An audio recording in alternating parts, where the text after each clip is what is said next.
بسم اللہ الرحمن الرحیم اقرأ باسم ربک الذی خلق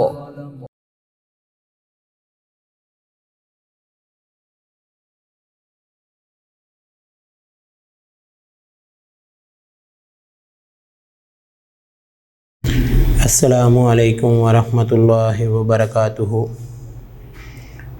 معزز سامعین، طلباء و طالبات، جیسا کہ ہم نے اسلامیات کا باب نمبر 2 شروع کیا تھا، جس میں ایمانیات اور عبادات دو چیزیں شامل تھیں۔ گزشتہ لیکچر میں ہم نے ایمانیات کے بارے میں پڑھا، جس میں خاص طور پر عقیدہ آخرت کے بارے میں پڑھا۔ آج کا ہمارا لیکچر عبادات سے پر مشتمل ہے، اور عبادات کون کون سی ہیں، جن میں سے ایک عبادت جس کو بہت زیادہ یہاں اہمیت دی گئی وہ کون سی ہے؟ روزہ۔ اسے کیا کہتے ہیں؟ روزہ۔ سب سے پہلے تو ہمیں یہ پتہ ہونا چاہیے کہ روزہ ارکان اسلام کا ایک اہم رکن ہے۔ اس کے لیے قرآن و حدیث میں لفظ صوم کا لفظ استعمال کیا گیا ہے، یا صیام کا لفظ استعمال کیا گیا ہے، جس کے لغوی معنی ہے رک جانا۔ کیا معنی ہے؟ رک جانا، بچ جانا۔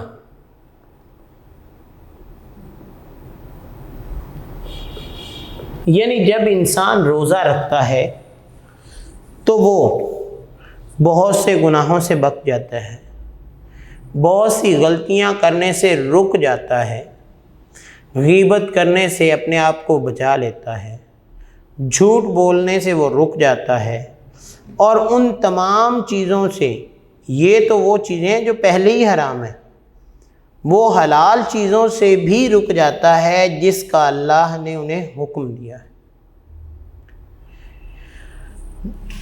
شرعی اصطلاح میں وہ عبادت جس میں ایک مسلمان طلوع فجر سے غروب آفتاب تک کھانے پینے اور اپنی جائز نفسانی خواہشات سے رک جاتا ہے، اسے صوم یعنی روزہ کہتے ہیں، جس کے بارے میں اللہ تعالیٰ نے سورہ بقرہ میں کیا حکم فرمایا؟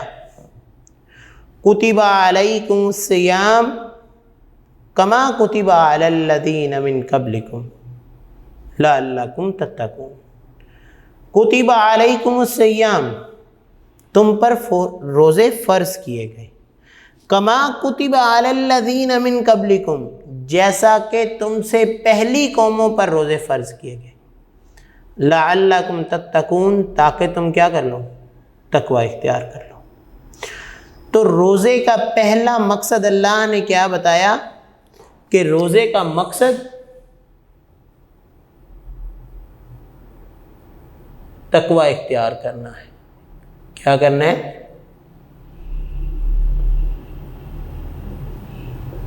اگر کوئی شخص روزہ رکھ لیتا ہے لیکن اس کے مقصد کو پورا نہیں کرتا، تو اللہ کیا فرماتے ہیں کہ تمہاری بھوک اور پیاس کی مجھے کوئی ضرورت نہیں۔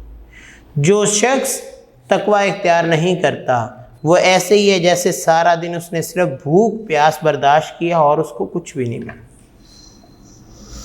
تو کیا ہے کہ روزہ اللہ کی طرف سے ایک بہت اہمیت کا حامل ہے، ارکان اسلام کا وہ اہم رکن ہے جس کے بارے میں واحد اللہ کے پیغمبر نے اللہ کے حکم کو جوں کا توں ہم تک کیسے پہنچایا کہ اللہ نے کیا فرمایا؟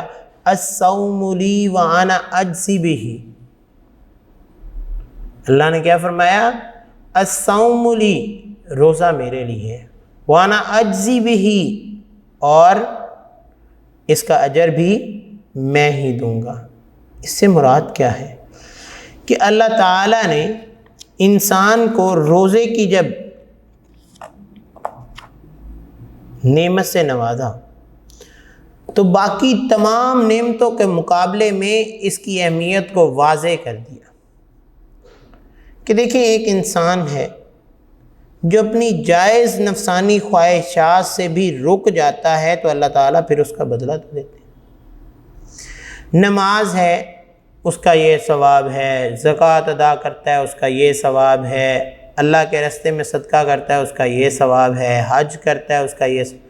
روزہ واحد ایسی عبادت ہے جس کے بارے میں اللہ نے حکم فرمایا کہ صوم لی وانا اجزی بہ، روزہ میرے لیے ہے اور اس کا اجر بھی میں ہی دوں گا، اس کی جزا بھی میں ہی دوں گا۔ لہذا اگر ہم روزے کی فضیلت کے بارے میں بات کریں تو دوسرا پہلو ہمارا کیا آتا ہے؟ روزے کی فضیلت۔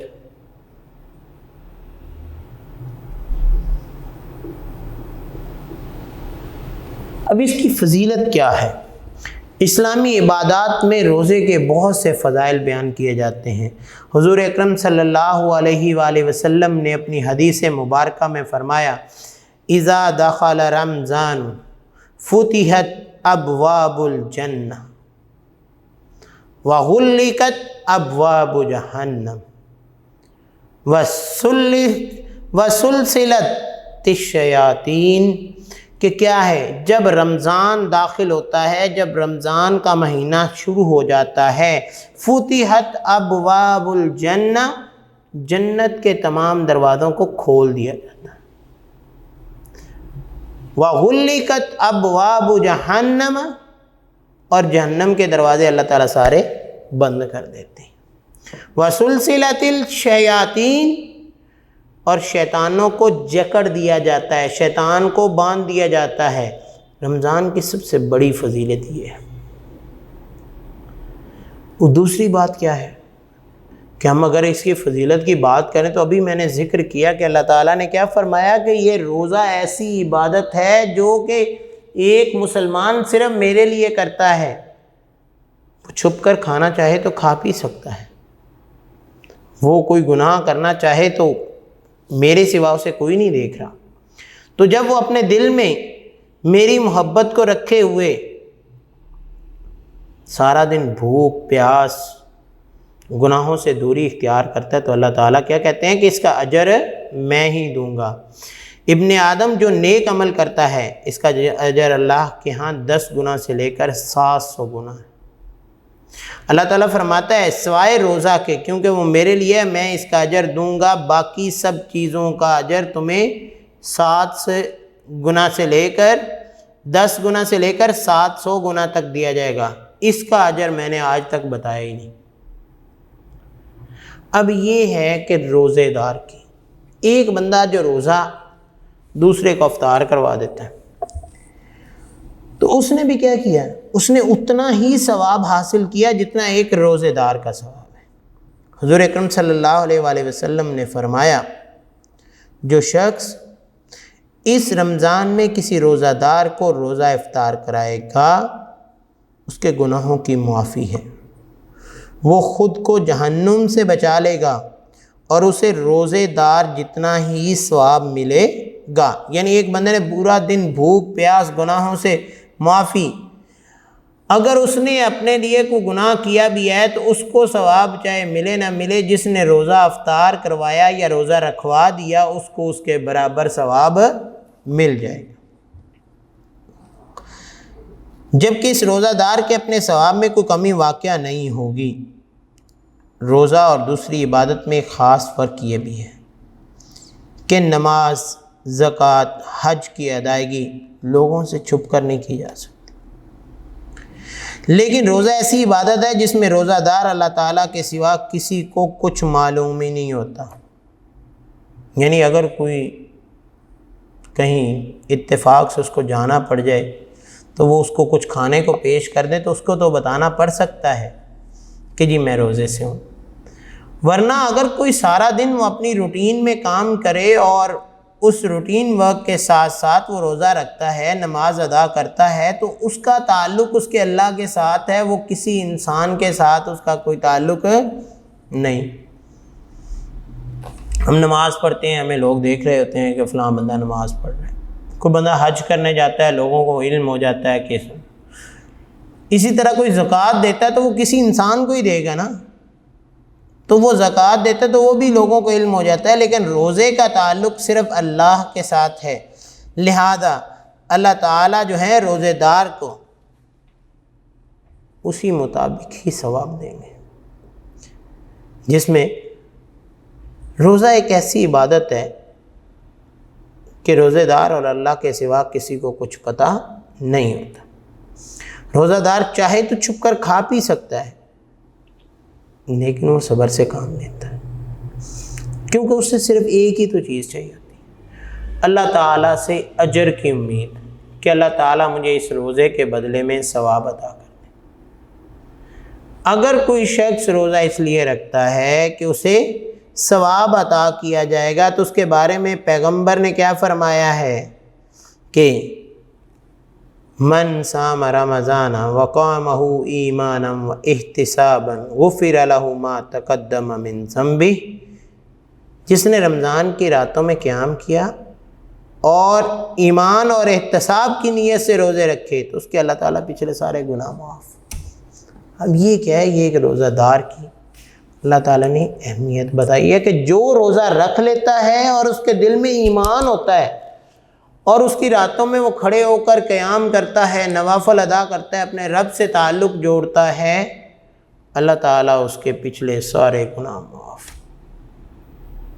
تو یہ کیا ہے؟ یہ ایک روزہ دار جو ہے اس کی فضیلت ہے کہ جو روزہ رکھتا ہے، روزے کی فضیلت کیا ہے۔ اسی طرح جو روزہ دار روزہ رکھتا ہے تو اللہ تعالیٰ نے اس کے بارے میں ایک اور بھی بات بتائی۔ نمبر 3 تو ہم نے یہ بات کی کہ اس کی بخشش ہوگی، جو کہ اللہ کے پیغمبر نے کیا فرمایا کہ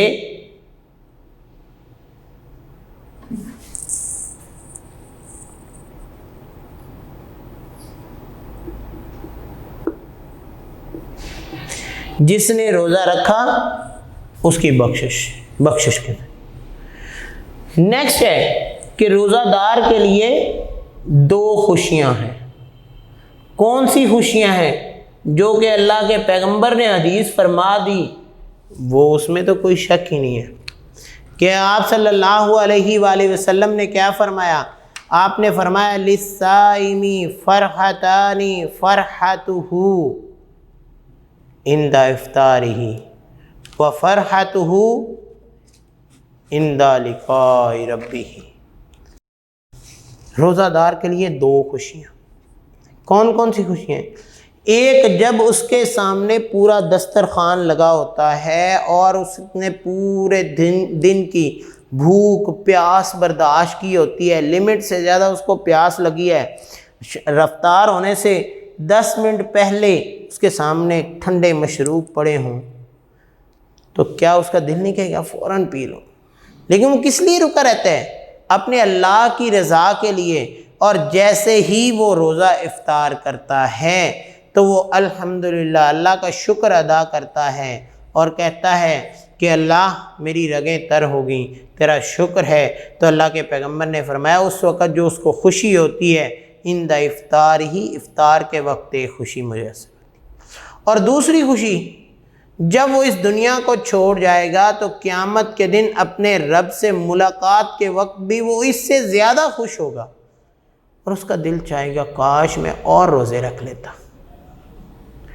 اسی طرح اللہ کے پیغمبر نے ایک اور حدیث فرمائی، آپ صلی اللہ علیہ وآلہ وسلم نے فرمایا کہ روزہ دار جب روزہ رکھتا ہے تو جب دن کا آدھا پیر سے زیادہ وقت گزر جاتا ہے، یعنی عصر کے لگ بھگ، تو روزہ دار کو اپنے منہ سے ایک خاص قسم کی بو آنا شروع ہوتی ہے، اسمیل محسوس ہوتی ہے، لیکن وہ ہم لوگوں کے لیے ایک اسمیل اور بو محسوس کر رہے ہوتے ہیں، جبکہ اللہ تعالیٰ کے نزدیک اس کی قدر و قیمت ایک مشک وہ خوشبو ہے جو دنیا کی سب سے مشہور ترین خوشبو ہوتی ہے، اس سے بھی زیادہ اللہ تعالیٰ کو پسند ہوتی ہے۔ تو یہ کیا ہے کہ ایک روزہ دار جو ہے اس کو اللہ تعالیٰ نے کیا کچھ عطا کیا ہے کہ وہ بندہ روزہ رکھتا ہے اللہ تعالیٰ اس کی ہر چیز کو پسند کرنے لگ جاتا ہے۔ اسی طرح اللہ تعالیٰ کے پیغمبر نے فرمایا کہ جو گناہوں کی بخشش چاہتا ہے وہ رمضان کے فرضی روزے رکھے، اور جو گناہوں سے بچنا چاہتا ہے وہ نفلی روزے رکھے۔ اس سے مراد کیا ہے کہ انسان سے گناہ ہو گئے، انسان فرضی روزے رکھے گا تو اللہ تعالیٰ اس کے بدلے میں اللہ کے پیغمبر کے فرمان کے مطابق اس کے گناہوں کو معاف کرے۔ لیکن ایک شخص عام زندگی میں اگر نفلی روزے رکھتا ہے، روزے کی حالت میں ہوتا ہے، تو اگر کوئی بھی وہ گناہ کرنے لگتا ہے تو فوراً اس کے ذہن میں آتا ہے کہ میں روزے سے ہوں، لہذا وہ معافی طلب کرتا ہے، اور وہ معافی طلب کر کے اپنے آپ کو گناہوں سے بچا لیتا ہے۔ تو یہ تھا روزہ، اس کا مقصد روزے کی فضیلت، بخشش کا ذریعہ، اور روزہ دو خوشیاں ملتی ہیں روزہ دار کو، اس کے حوالے سے انشاءاللہ ڈے 2 میں بات کرتے ہیں۔ بسم اللہ الرحمن الرحیم۔ میرا ڈے 2 میں آج کا ہمارا ٹاپک ہے روزے کے معاشرتی اثرات کون کون سے ہیں۔ روزہ جو ہے اس کے معنی ہم نے پڑھے، اس کے بعد روزے کا مقصد پڑھا، اس کے بعد روزے کے بارے میں ہم نے بہت سی باتیں کیں کہ جو شخص روزہ رکھتا ہے اس کی فضیلت کیا ہے، جو شخص روزہ رکھتا ہے اس کے گناہ اللہ کیسے معاف کرتے ہیں، روزے امت مسلمہ کے لیے کس لیے فرض کیے گئے، کہ اللہ نے فرمایا کتب علیکم الصیام کما کتب علی الذین من قبلکم لعلکم تتقون، تم پر روزے اس لیے فرض کیے گئے کہ یہ تم سے پہلی لوگوں پر بھی فرض کیے گئے تھے تاکہ تم تقوی اختیار کرو، تاکہ تم متقی اور پرہیزگار بن جاؤ۔ اب یہ ایک پہلو جو یہاں پہ اس آیت مبارکہ میں آتا ہے کہ جو انسان روزہ رکھتا ہے وہ متقی اور پرہیزگار بن جاتا ہے، تو تقوی کا معیار کیا ہے، کہ اللہ تعالیٰ کے پیغمبر نے کیا فرمایا تھا، کسی کالے کو کسی گورے پر، کسی عربی کو کسی اجمی پر، یا کسی اجمی کو کسی عربی پر کوئی فوقیت حاصل نہیں سوائے کس کے؟ تقوی کے۔ تو لہذا اگر آپ میں تقوی اختیار کرنے والے لوگ ہو جائیں گے، تقوی کی فضا پیدا ہو جائے گی، تو مسلمان میں عبادت کا شوق بن جائے گا، انسان بھاگ بھاگ کے اللہ کے راستے میں خرچ بھی کرے گا، نیکی بھی کرے گا، عبادات میں بھی شامل ہوگا، بھوک پیاس بھی برداشت کرنے کی صلاحیت روزے کی وجہ سے پیدا ہوگی، کسی قسم کی کوئی بھی تکلیف آئے گی اس کو برداشت کرنے کی اس میں ہمت ہوگی۔ یا کوئی اگر شخص اس کو اب فرض کہ ایک روزے دار ہے، دوسرا شخص اس کو گالی دے دیتا ہے، تو وہ صرف اتنا کہہ دیتا ہے نا کہ میں روزے سے ہوں، تو یہ یقینی بات ہے کہ ایک تو ان دونوں کے درمیان جھگڑا پیدا نہیں ہوا، دوسرا وہ جس نے ابیوز کیا ہے، جس نے گالی دی ہے، وہ شخص اپنے آپ کو شرمندگی میں اس سے معافی طلب کر لے گا کہ یار سوری، مجھے نہیں پتا تھا تم روزے میں ہو، مجھے معاف کر دو، میں نے آپ کو برا بھلا۔ تو دیکھیں معاشرے کا ایک بگاڑ ختم کرنے کا طریقہ کیا ہے؟ روزہ۔ جس شخص کے دل میں تقوی پیدا ہو گیا وہ کسی کو برا کہے گا ہی نہیں، اور روزے کا سب سے پہلا مقصد ہی کیا اللہ نے بیان کیا کہ تاکہ تم متقی اور پرہیزگار بن جاؤ۔ دوسری بات، جب انسان روزہ رکھتا ہے تو وہ بھوک پیاس برداشت کرتا ہے، تو عام دنوں میں اس کو احساس ہوتا ہے کہ جس طرح میں نے روزہ رکھا تھا، پورا دن بھوک پیاس سے گزارا تھا، ایک غریب اور مفلس شخص کیسے بھوک پیاس کے ساتھ دن گزارتا ہے، لہٰذا وہ غریبوں مفلسوں کی مدد کرنا شروع کر دیتا ہے۔ تو روزے کا ایک اور مقصد ہمارے سامنے ہے۔ تیسری چیز، جب انسان روزہ رکھتا ہے تو وہ انتہائی صبح یعنی سحری کے وقت ایک روٹین میں اٹھتا ہے، اور جب روٹین میں لگاتار اٹھتا ہے تو اس کی عادت بن جاتی ہے، پھر وہ مقررہ وقت پر اٹھنے کے ساتھ ساتھ ایک مقررہ وقت کے تحت نماز ادا کرتا ہے۔ جب مقررہ وقت کے تحت نمازیں ادا کرتا ہے اور اپنے تمام امور کو عین وقت پر کرنا شروع کر دیتا ہے تو وہ پابندی وقت کی خوبی اس میں پیدا ہونا شروع ہو جائے۔ جب اس میں وقت کی پابندی کی خوبی پیدا ہونا شروع ہوگی تو وہ شخص کامیاب ہونا شروع ہوگا۔ اسی طرح جو شخص روزہ رکھتا ہے وہ جھوٹ بولنے سے اپنے آپ کو روک کر رکھتا ہے، غیبت نہیں کرتا، بے ایمانی نہیں کرتا، جھگڑا نہیں کرتا، حرام خوری نہیں کرتا۔ کئی قسم کی غلط خواہشات اس کے دل میں آتی ہیں لیکن ان سے اپنے آپ کو روک کر رکھتا ہے۔ تو اگر انسان روزہ رکھ کر ان برائیوں سے نہ روکے تو روزے کا فائدہ کوئی نہیں۔ لہذا جب وہ روکے گا تو معاشرے کا بگاڑ خود بخود ہی ختم ہو جائے گا، معاشرہ ایک مضبوط اور محبت الفت والا معاشرہ بننا شروع ہو جائے گا۔ لیکن جو شخص ان برائیوں سے رکتا نہیں ہے، اس کے بارے میں پیغمبر نے کیا فرمایا؟ جو شخص روزہ رکھ کر جھوٹ بولنے اور برے کاموں سے نہیں بچتا تو اللہ تعالیٰ کو اس کا کھانا پینا چھوڑنے میں کوئی دلچسپی نہیں۔ اسی طرح جب تمام لوگ روزہ رکھنے کے عادی ہو جاتے ہیں، ان ساروں کی کیفیت ایک جیسی ہوتی ہے تو ان میں اتحاد اتفاق پیدا ہوتا ہے، وہ تمام امور کو عین وقت پر کرتے ہیں، کوئی کسی سے دھوکہ نہیں کرتا، کوئی کسی سے جھوٹ نہیں بولتا، کوئی کسی سے بے ایمانی نہیں کرتا، حرام کا مال نہیں کماتا۔ تو روزے کے فضائل تو اس طرح بہت زیادہ بڑھ جائیں۔ رمضان میں لوگ اپنے دلوں میں ہمدردی لیے پھر رہے ہوتے ہیں، لوگوں کے دلوں میں ایک دوسرے کے لیے ہمدردی اور خیر خواہی کا جذبہ ایسا پیدا ہوتا ہے کہ جس کے بارے میں نبی اکرم صلی اللہ علیہ وآلہ وسلم نے رمضان کا نام شہر المواساتی رکھا، یعنی یہ مہینہ لوگوں سے ہمدردی اور غم گساری کا مہینہ ہے۔ کیونکہ میں نے ابھی بات یہ ذکر کی کہ انسان جب روزہ رکھتا ہے اس کو بھوک اور پیاس کا تجربہ ہوتا ہے تو وہ پیاسے اور بھوکے لوگوں کے بارے میں اپنے ذہن میں تصور قائم کر لیتا ہے کہ یہ غریب اور مفلس شخص پورا دن کیسے بھوکا رہ سکتا ہے، لہذا وہ ان کے ساتھ ہمدردی اور تعاون کا ذریعہ جو ہے وہ بنتا ہے۔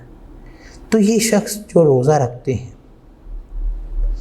یہ آپس میں اس طرح تعلقات جوڑ لیتے ہیں کہ روزے کی وجہ سے وہ تمام عبادات جن کو عام زندگی میں کرتا ہے اس میں مزید نکھار پیدا کر لیتا ہے۔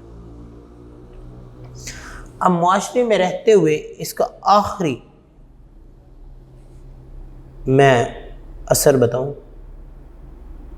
سب لوگوں کی ہماری صحت ہی بہتر ہو جاتی ہے، کیونکہ روزہ رکھنے سے ہمارا معدے کا ہر وقت بھرا رہنا جسمانی صحت کے لیے خطرناک ہوتا تھا۔ روزہ رکھ لیا ہے تو اب ہمارے معدے نے صبح ایک دفعہ بھرا ہے، اس نے وقت کے ساتھ ساتھ ہمارے کھانے کو ہضم کیا ہے، اور دن کے آدھے پہر کے بعد خالی رہ کر شام تک وہ تمام امور کمپلیٹ کر لیے ہیں، مکمل کر لیے ہیں، جس سے ہمارا معدہ جو ہے وہ سٹرونگ اور صحت مند بن۔ اسی طرح ایک مہینہ لگاتار ہم یہی ایکسرسائز اور مشق کرتے رہتے ہیں کہ معدے کو خالی رکھنے کی مشق، جس کی بنا پر جسمانی صحت بہتر ہو جاتی ہے اور جس سے ایک صحت مند اور توانا معاشرہ جنم لیتا ہے۔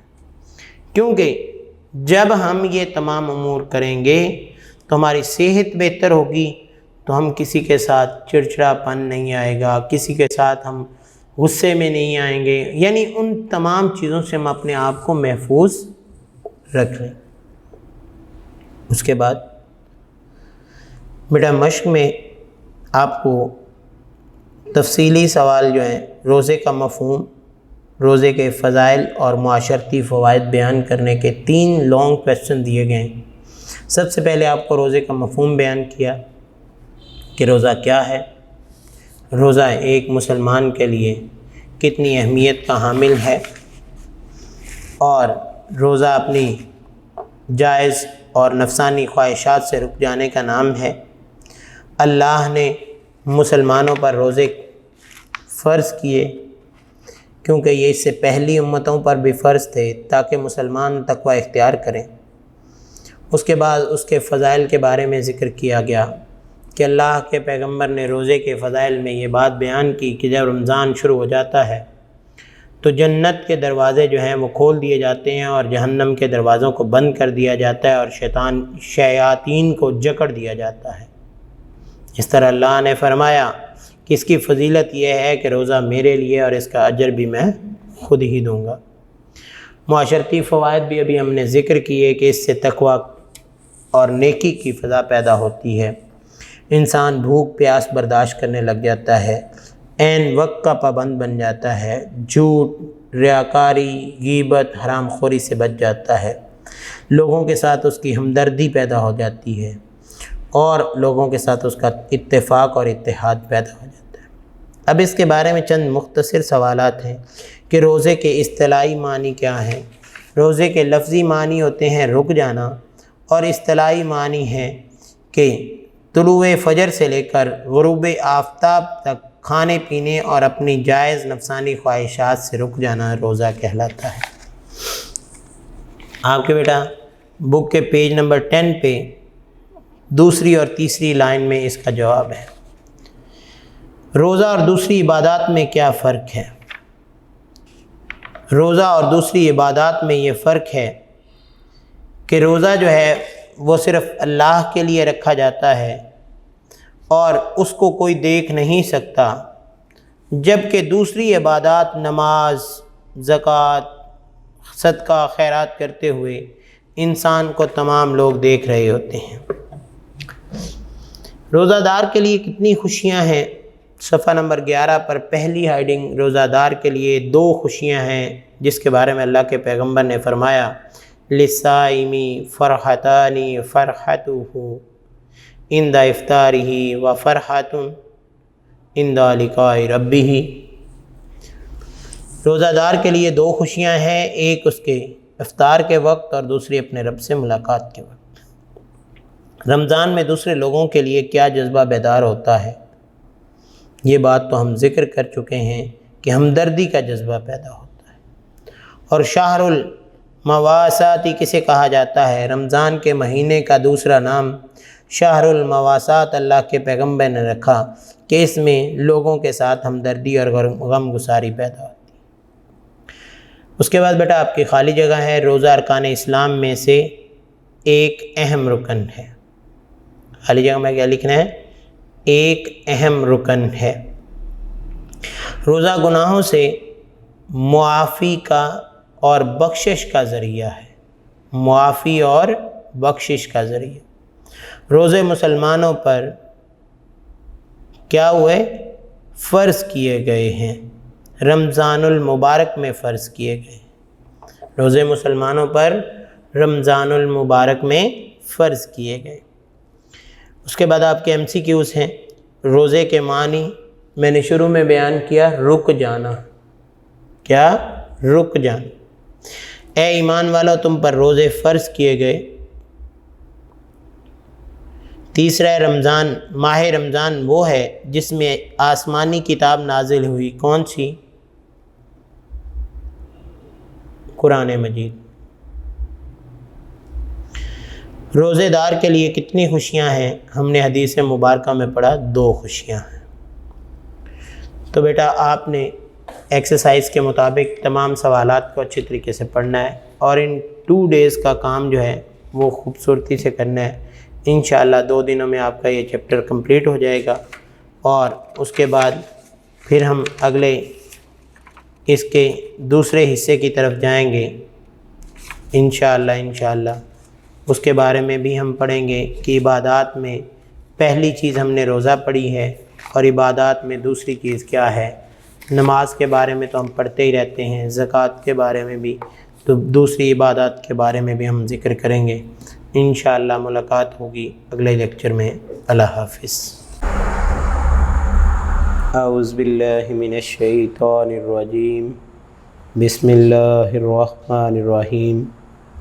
معزز سامعین، طلباء و طالبات، now we are starting from work day 1۔ work for day 1 میں ہم پڑھنے لگے ہیں باب نمبر 2 کا پارٹ 2، حج اور اس کی عالمگیریت۔ حج کسے کہتے ہیں؟ سب سے پہلے ہم حج کے لغوی معنی جانیں گے کہ حج کے لغوی معنی کیا ہے۔ اس کے لغوی معنی زیارت کرنا۔ کیا مطلب ہے؟ زیارت کرنا۔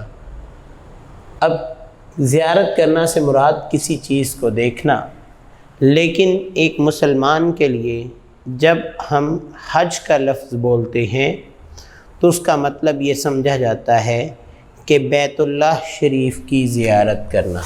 کیا مطلب سمجھ آ جاتا ہے؟ بیت اللہ شریف کی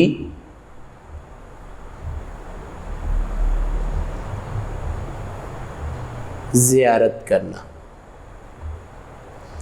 یعنی اللہ کے گھر کی زیارت کرنے کو حج کہا جاتا ہے۔ لیکن ہر ایک شخص حج نہیں کرتا۔ اب اس کے لیے کیا کہا گیا کہ حج ہر بالغ اور صاحب استطاعت پر فرض ہے۔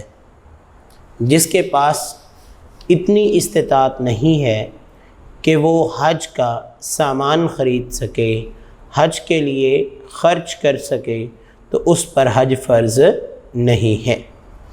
قرآن کریم میں اللہ تعالیٰ نے یہ بیان فرمایا کہ لوگوں پر اللہ کا یہ حق ہے کہ جو استطاعت رکھتا ہو وہ اس کے گھر کا حج کرے،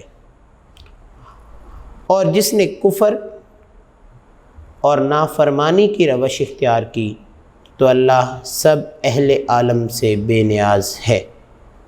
اسی طرح حضور اکرم صلی اللہ علیہ وآلہ وسلم کے فرامین میں بھی یہ بات شامل ہے کہ آپ صلی اللہ علیہ وآلہ وسلم نے فرمایا، جس شخص کو کسی بیماری نے یا واقعی ضرورت یا ظالم حکمران نے روک نہ رکھا ہو اور اس کے باوجود حج نہ کرے تو وہ چاہے یہودی ہو کر مرے یا نصرانی ہو کر مرے۔ یعنی ایک مسلمان جس کے پاس مال و دولت موجود ہے، وہ آزاد ہے، وہ فیصلہ کر سکتا ہے، اسے کوئی بیماری نہیں ہے اور وہ حج نہیں کرتا، تو اللہ کے پیغمبر نے فرمایا کہ وہ مرنے تک اگر حج نہیں کرتا تو اس کا وہ مرنا اسلام کے پہلو کے مطابق نہیں ہے، بلکہ وہ یہودی ہو کر مرے یا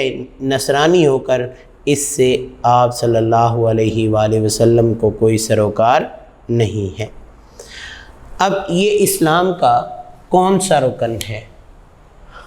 ہر اسلام کا 5واں بنیادی رکن ہے۔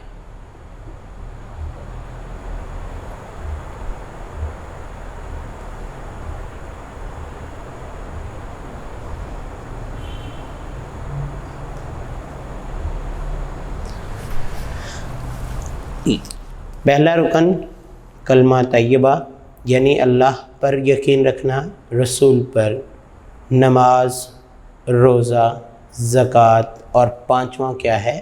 حج۔ جب کوئی شخص حج کا ارادہ کرنے کے بعد جوں انسان اپنی منزل کی طرف بڑھتا جاتا ہے، اس کے اندر نیکی کا ایک جذبہ پیدا ہوتا ہے۔ جیسے ہم نے کبھی غور کیا ہو کہ اگر آپ میں سے کوئی شخص جو 5 وقت نماز پڑھتا ہے پہلے اس کی روٹین تھی کہ وہ مسجد جا کر وضو کرتا تھا.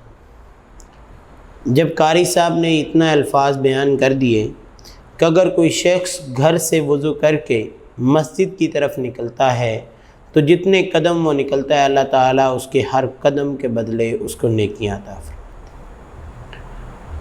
پھر ایک مفہوم یہ بھی ہے کہ جو شخص اپنے گھر سے وضو کر کے نماز کے لیے نکلتا ہے تو اللہ تعالیٰ اسے حج کا ثواب عطا فرماتا ہے. تو جب انسان ایسی مختلف تقاریر سن کے، مختلف بیانات سن کر نماز پڑھنے لگ جاتا ہے تو وہ آہستہ آہستہ گھر سے وضو کرتا ہے، سارے راستے اللہ تعالیٰ کو یاد کرتا جاتا ہے اور مسجد تک پہنچ جاتا ہے. یہ کیا ہے؟ یہ ایک طریقہ ہے جو اللہ نے اور اس کے رسول نے ہمیں سکھا دیا. اور جیسے ہی ایک شخص حج کا ارادہ کرتا ہے، وہ گھر سے نکلتا ہے اور اس کے دل میں اللہ تعالیٰ نیکی کا جذبہ پیدا کرنا شروع کرتا ہے. اس کی یہ کوشش ہوتی ہے کہ اس کے پورے راستے میں اس سے کسی کو اذیت نہ پہنچے، کسی کو کوئی تکلیف نہ پہنچے. جس کی جتنی ہو سکتا ہے وہ خدمت کرے، حرم الہی کا مسافر ہونے کی حیثیت سے ہر برے کام سے محفوظ رہے. اس طرح یہ پورا سفر اس کا عبادت میں گزرتا ہے. اب یہ جیسے ہی انسان سفر کرتا جاتا ہے اور وہ عبادت میں مشغول رہتا ہے تو اللہ تعالیٰ اس پر اپنے انعامات رحمت کی صورت میں نزول فرماتے جاتے ہیں. اب ہم نے کبھی یہ غور کیا ہو کہ جتنے لوگ حج کرنے جاتے ہیں وہ کیا صرف ہمارے ملک سے جاتے ہیں؟ نہیں،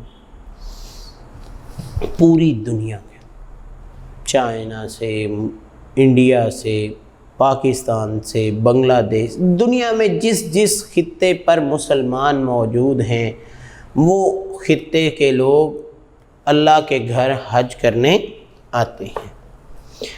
اب وہ ہوتے تو اپنے، اب ایک بندہ ترکی سے ہے، اس کی زبان ترکی ہے، وہ بات ترکی میں کرتا ہے، لیکن حج کرنے جانے کے لیے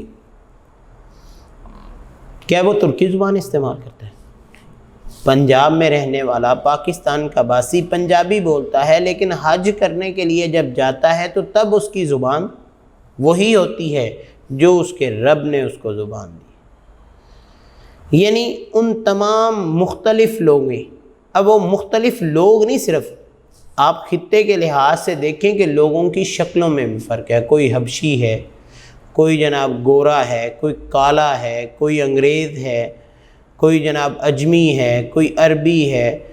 یعنی ان کی شکلوں میں بھی کسی حد تک فرق ہے، ان کی زبانوں میں بھی فرق ہے، ان کے لباس میں بھی فرق ہے، ان کے چال چلن زندگی کے اعتبار میں بہت فرق ہونے کے باوجود جب وہ ایک مرکز کی طرف جاتے ہیں تو ایک خاص مقام پر جا کر اپنا لباس چھوڑ دیتے ہیں. یعنی اگر ہم پاکستانی ہیں شلوار قمیض چھوڑ دیتے ہیں، اگر کوئی انگریز ہے وہ پینٹ شرٹ چھوڑ دیتا ہے، اگر کوئی اور جگہ کا رہنے والا ہے وہ اپنا لباس ترک کرتا ہے اور وہ لباس پہنتا ہے جس لباس کا حکم اللہ اور اس کے رسول نے دیا، جسے ہم کیا کہتے ہیں؟ احرام. اور وہ احرام پہن لیتے ہیں، وہ سادہ سا یونیفارم پہن لیتے ہیں اور اس کو پہنتے ہی تمام لوگ ایسے لگتے ہیں جیسے ایک سربراہ کی فوج، ایسے لگتے ہیں ایک مالک کے پیش ہونے والے، ایک پروردگار کے لوگ. سب لوگوں کی جیسے ہی لباس ایک ہوتے ہیں ویسے ہی ان کی زبان بھی ایک ہو جاتی ہے، اور سب لوگ کیا کہنے لگ جاتے ہیں؟ تلبیہ پڑھنے لگ جاتے ہیں. اب وہ تلبیہ کس کو کہتے ہیں؟ جو ہم ٹیلی ویژن پر بھی سنتے ہیں، جو ہم یہ نعرہ عام حج کے دنوں میں ہمارے نیوز چینل بھی ہمیں دکھا رہے ہوتے ہیں کہ سعودی عربیہ میں خانہ کعبہ میں لوگوں کی زبانوں پر کیا تلبیہ ہے؟ لبیک اللہم لبیک، لبیک لا شریک لک لبیک، ان الحمد والنعمت لک والملک لا شریک لک. اب یہ جو لبیک کی تلبیہ ہے جب یہ سارے اسی عربی زبان میں پڑھتے ہیں، ساروں کے لباس ایک جیسے ہیں، ان کے اعتبار ایک جیسے ہیں، کوئی کسی کو تکلیف نہیں دینا چاہتا، کوئی کسی کو دکھ نہیں پہنچانا چاہتا، تب وہ منظر کیسا ہوگا؟ کتنا پرسکون منظر، تمام لوگ ایک ہی انداز سے چل رہے، ایک ہی مقام کی طرف، یہ نہیں کہ کوئی ادھر کو آ رہا ہے تو کوئی ادھر کو۔ ہم خانہ کعبہ کے طواف کو دیکھتے ہیں، تمام لوگ ایک ہی سرکل میں اور ایک ہی سمت میں جا رہے ہوتے ہیں۔ اس کا مطلب کیا ہے کہ تمام لوگوں کی حرکات و سکنات ویسی ہیں جیسی اللہ اور اس کے رسول نے ہمیں حکم دیا ہے۔ تو یہ کیا ہے؟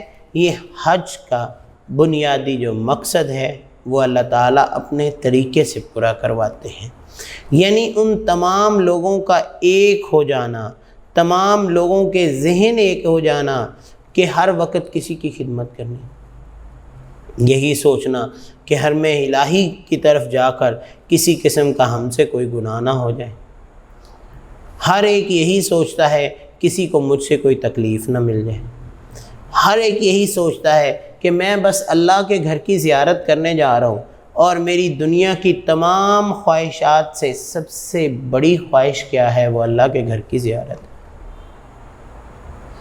تو یہ حج کے بنیادی مفاہیم، کہ اس کا مفہوم ہی یہ ہے کہ انسان جب حج کرنے جاتا ہے تو انسان کیسا ہو جاتا ہے، یعنی جس شخص نے اللہ کے گھر کی زیارت کی اور اس کے ہاتھ اور زبان سے دوسرے مسلمان محفوظ رہے، تو اللہ کے پیغمبر نے کیا فرمایا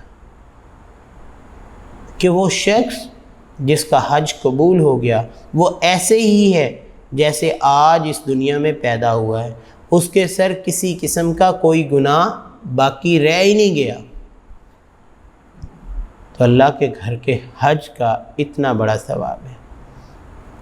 لیکن میں یہاں پہ بیٹا ایک بات بتاتا چلوں، یہ کیونکہ ہمارا سوال حج سے متعلقہ ہے، حج کے ثواب کے متعلقہ نہیں ہے۔ اگر حج کے ثواب کے متعلقہ ہوتا تو ہم اس بات کو بھی سمجھ لیتے کہ ایک غریب شخص جو ہے اس کے لیے حج کیا ہے۔ اس کے لیے سب سے بڑا حج اپنے والدین کو خوش دلی سے دیکھنا ہے۔ دیکھیں، ایک شخص حج کرنے جاتا ہے، لاکھوں روپیہ خرچ کرتا ہے، اب لاکھوں روپیہ لگانے کے باوجود وہ اس بات کا اعلانیہ طور پر اعتراف نہیں کرتا کہ میرا حج قبول ہوا ہے یا نہیں ہوا، جبکہ اللہ اور اس کے رسول نے ایک مومن کے لیے کتنی آسان بات بیان کر دی کہ جب ایک مسلمان صبح اٹھتا ہے، اللہ تعالیٰ نے اس کو اس کے والدین حیات دیے ہیں، تو اللہ تعالیٰ سب کے والدین کو زندگی اور صحت دے، تو وہ اپنے والدین کو صرف اٹھ کر خوش دلی سے دیکھ لیتا ہے، سلام بلا لیتا ہے، تو اللہ تعالیٰ اسے قبول حج کا ثواب دیتے ہیں۔ یعنی اگر ہم چاہیں تو ہم سب لوگ صبح اٹھ کے اپنے آپ کو تمام گناہوں سے آزادی روزانہ دلا سکتے ہیں۔ اب اس کے بعد اگلی چیز کیا ہے؟ یہ صرف دیکھنے ہی تک ہے۔ تو آپ میں سے جو بچے اپنے والدین کی خدمت کرتے ہیں، اللہ تعالیٰ ان کو کتنا ثواب دیتے ہوں گے۔ تو دیکھیں، اللہ تعالیٰ نے اتنے بڑے عمل کو کس کے ساتھ تشبیہ دی؟ حج کے ساتھ تشبیہ دی۔ کیا والدین کی خدمت کرو تو حج کے برابر ثواب، اور وہی حج جس کے لیے اللہ تعالیٰ نے تمام مناسک پورے کرنے کا حکم دیا کہ حاجی جو ہے وہ جب اللہ کے گھر کی طرف جاتا ہے تو وہ اللہ کے حکم کے مطابق لباس پہنتا ہے، اللہ کے حکم کے مطابق اپنی زبان پر الفاظ لاتا ہے، اللہ کے حکم کے مطابق وہاں پر رہتا ہے، اور اللہ کے حکم کے مطابق تمام اصول و ضوابط کو، تمام قوانین کو پورا کرتا ہے۔ تو یہ کیا ہے؟ حج۔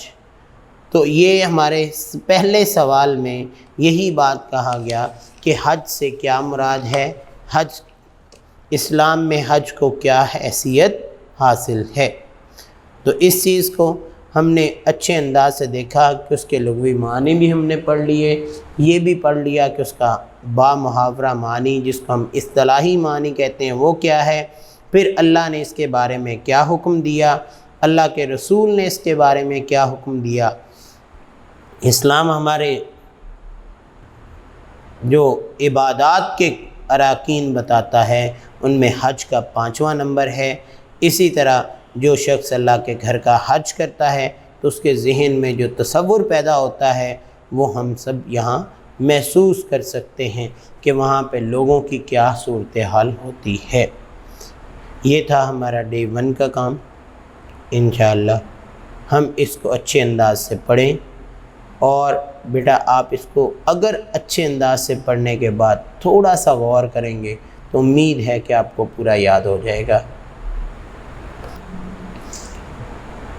Now we are starting work for day 2.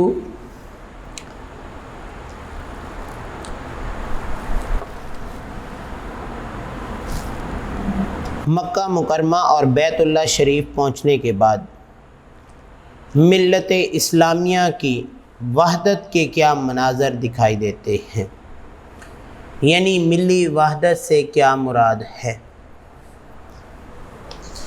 میں نے ڈے 1 میں بھی یہ بات ذکر کی تھی کہ کائنات کے مختلف لوگ، بولیاں مختلف، لباس مختلف، لیکن جیسے ہی ایک دائرے میں پہنچتے ہیں، ایک خاص مقام تک پہنچتے ہیں تو سب لوگوں کا لباس ایک، سب لوگوں کا نعرہ ایک، سب مل کر ایک ساتھ نماز پڑھتے ہیں، سب کا امام ایک، سب کی ایک ہی حرکت، سب کی عبادت ایک، سب کی زبان ایک، سب ایک اللہ اکبر کے اشارے پر اٹھتے اور بیٹھتے، اور وہی اصول ورکعوا مع الراکعین، رکوع کرو رکوع کرنے والوں کے ساتھ کو اپناتے ہوئے وہاں پہ اکٹھے ہوتے ہیں۔ سب ایک ہی قرآن کو مانتے ہیں، ایک ہی قرآن کو پڑھتے اور سنتے ہیں۔ یوں زبانوں اور قوموں اور نسلوں کا اختلاف بالکل ختم ہو جاتا ہے، اور ایک اللہ کو ماننے والوں کی ایک عالمگیر جماعت ہوتی ہے۔ دنیا کا سب سے بڑا اجتماع خانہ کعبہ میں ہوتا ہے، دنیا کا سب سے بڑا اجتماع حج کے موقع پر ہوتا ہے، اور پھر یہ سب جب ایک ہو جاتے ہیں تو اس کے بعد جب ایک ہو کر ایک ہی زبان میں لبیک اللہم لبیک کے نعرے بلند کرتے ہیں تو تب کیسا منظر ہوتا ہے۔ اب جب ایسا سین آتا ہے، جب سارے لوگوں کی زبان پر ایک ہی چیز ہوتی ہے تو انسان مینٹلی طور پر، انسان کی سوچ ان کے ساتھ مل جاتی ہے، اور انسان کو ایک خاص قسم کا سرور، جو کہ انسان اپنی ذات کو بھول کر صرف ان میں مگن ہو کر رہ جاتا ہے۔ تو اس لبیک کی کیفیت میں جب انسان جذب ہو جاتا ہے تو سب لوگ، تمام ملت کے لوگ، الگ الگ ملت کے لوگ ایک ہی جگہ پر اکٹھے ہو جاتے ہیں، جس کے بارے میں اقبال نے کیا کہا تھا کہ اپنی ملت پر قیاس اقوام مغرب سے نہ کر، خاص ہے ترکیب میں قوم رسول ہاشمی۔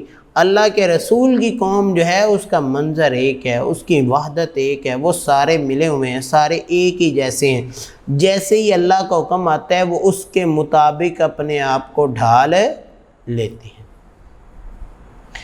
اب جب یہ چیز آتی ہے تو وہاں پہ جب ملی وحدت کا منظر پیدا ہو جاتا ہے تو اس وقت اللہ تعالیٰ نے اپنے حج کے کچھ مناسک بیان کیے ہیں کہ مناسک حج کون کون سے ہیں۔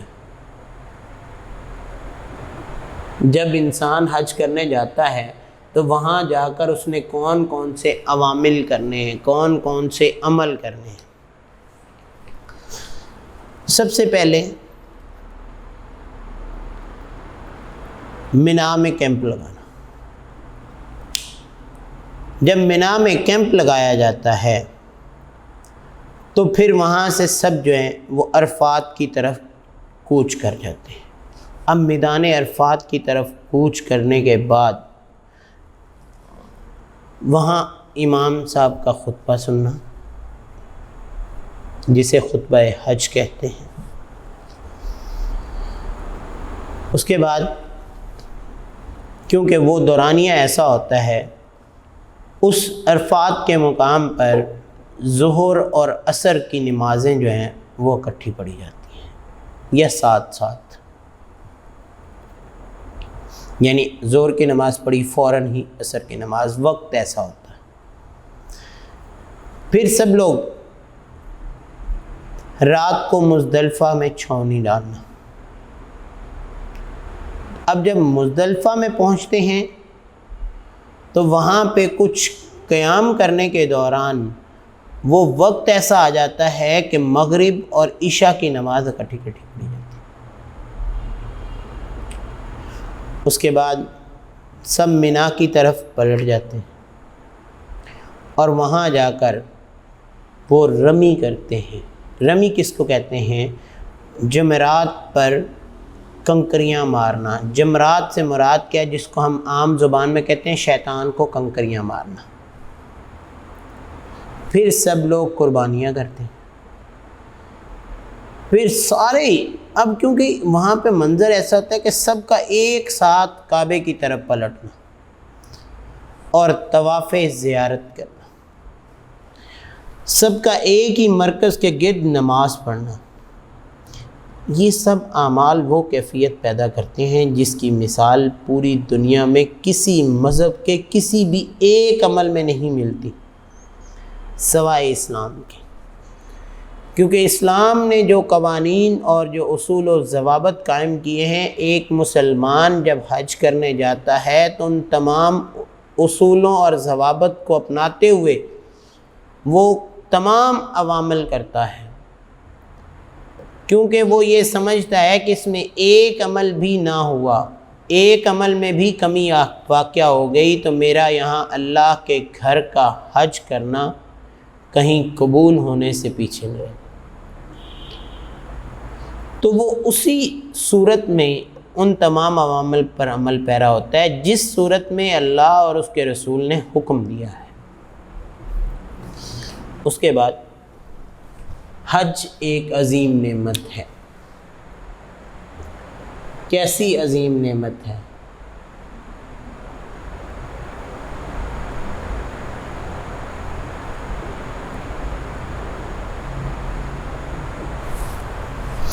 تمام قوموں کے عام لوگوں کا صاف دلی کے ساتھ ملنا، قلبی و روحانی اتحاد کے ساتھ ملنا، اور صرف ایک ہی دفعہ مل کر نہ رہ جانا بلکہ ہر سال ایک مرکز پر اسی طرح اکٹھے ہوتے رہنا، وہ نعمت ہے جو اسلام کے سوا اولاد آدم کو کسی نے عطا نہیں کی۔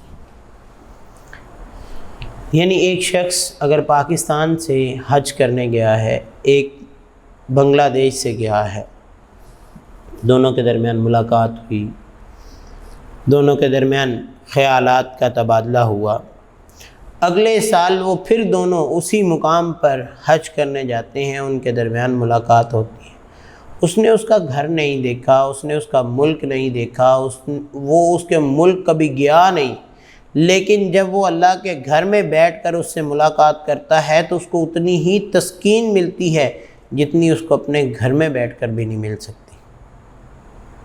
تو یہ اللہ تعالیٰ کی طرف سے ایک بہت بڑی نعمت ہوتی ہے۔ دنیا میں امن قائم کرنے، قوموں کی دشمنیوں کو مٹانے اور لڑائی جھگڑوں کی بجائے محبت و دوستی اور برادری کی فضا پیدا کرنے کے لیے حج سے بہتر کوئی نسخہ نہیں، کیونکہ حضور اکرم صلی اللہ علیہ وآلہ وسلم نے فرمایا کہ بے شک حج گناہوں کو اس طرح دھو ڈالتا ہے جس طرح پانی میل کچیل کو دھو ڈالتا ہے۔ تو جب انسان پانی سے کسی چیز کو دھوتا ہے تو اس کے تمام تر جو گندگی ہے، میل کچیل ہے، وہ اس سے دور ہو جاتی ہے۔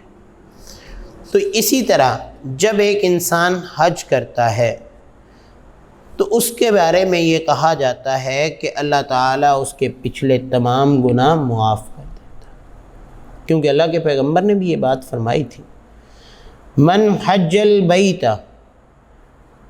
فقضى مناسکہ وسلم المسلمون من لسانہ ویدہ غفر له ما تقدم من ذنبہ۔ جس نے بیت اللہ کا حج اور اس کے مناسک پورے ادا کیے اور مسلمان اس کی زبان اور اس کے ہاتھ سے محفوظ رہے تو اس کے پہلے گناہ معاف کر دیے۔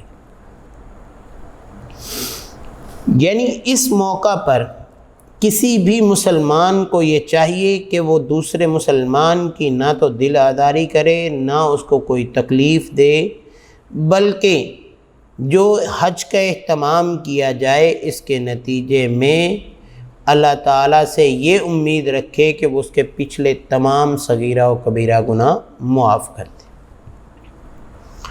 تو یہ منظر ہی ایسا ہوتا ہے کہ جب تمام لوگ نیکی میں مشغول ہوتے ہیں تو انسان جو ہے وہ خود بخود اس نیکی کرنے والوں کا حصہ بن جاتا ہے، اور جب ایسا ہوتا ہے تو انسان اپنے آپ کو ان لوگوں کے ساتھ لے کر چلتا ہے جو لوگ اس وقت اللہ کے احکامات کے مطابق زندگی گزار رہے ہوتے ہیں۔ تو بیٹا اس کے بعد آپ کی مشق میں 2-3 چیزیں دی گئی ہیں۔ پہلے تو یہ سوالات دیے گئے ہیں، اسلام میں حج کو کیا حیثیت حاصل ہے، ڈے 1 میں آپ کو پڑھا دیا گیا۔ سفر حج کے دوران عالم اسلام کے اتحاد کی جو روح نمایاں ہوتی ہے، مثالیں دے کر بیان کریں، تو میں نے آپ کو ملی وحدت بیان کر دی، اس کی ایک عظیم نعمت بیان کر دی۔ مکہ مکرمہ اور بیت اللہ شریف پہنچنے کے بعد ملت اسلامیہ کی وحدت کے مناظر کیا دکھائی دیتے ہیں۔ دونوں سوال ایک دوسرے سے بالکل ملتے جلتے ہیں، ان کے جواب بھی ایک جیسے ہیں۔ خالی جگہ پر کیجئے۔ حج کے لغوی معنی ڈیش کا ارادہ کرنا، زیارت کا ارادہ کرنا۔ کس کا ارادہ کرنا؟ زیارت کا۔ جو بھی استطاعت رکھتا ہو اللہ کے گھر کا حج کرے۔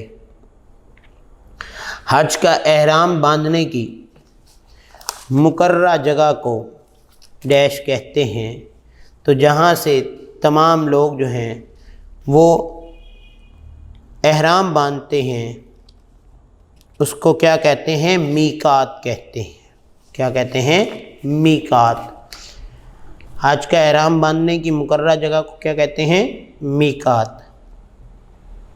جو ہم کہتے ہیں لبیک اللہم لبیک، تو اس کا معنی کیا ہے؟ اے اللہ میں حاضر ہوں، تیرا کوئی شریک نہیں۔ اور آخری جو ہے بے شک حج ڈیش کو دھو ڈالتا ہے، گناہوں کو دھو ڈالتا ہے۔ تو یہ کیا ہے؟ یہ ہماری فل ان دی بلینکس، خالی جگہ پر کریں، جو کہ آپ کو 5 دی گئی ہیں۔ آپ نے الفاظ کو ان خالی جگہوں میں لکھ لینا ہے۔ اس کے ساتھ ہی ہمارا یہ ٹاپک کمپلیٹ ہوا۔ آج کے لیے اجازت چاہتا ہوں۔ اللہ حافظ۔